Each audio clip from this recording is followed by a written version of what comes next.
Cette délinquance qui se manifeste par le bourrage des urnes ou la falsification des procès-verbaux.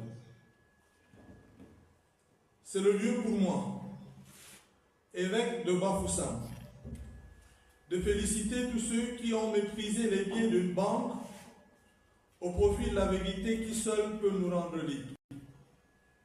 Confère chapitre 8, verset 32.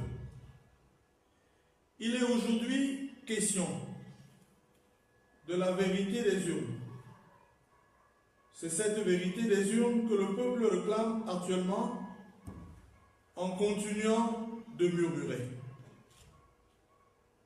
Les actes citoyens posés par les électeurs depuis les inscriptions sur les listes électorales jusqu'à l'acte historique de vote du 12 octobre dernier sont porteurs de leur dignité personnelle, dignité qui leur est conférée par Dieu lui-même et que l'Église proclame et défend à temps et à contre-temps, en tout temps et en tout lieu.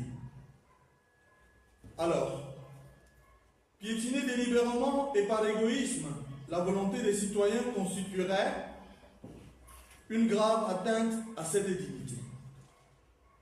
Refuser de prendre en compte le vote de chaque citoyen serait nier à ce dernier son droit fondamental à exprimer librement sa volonté dans le cadre démocratique prévu par la loi pour contribuer à la marche des affaires de notre grand et beau pays.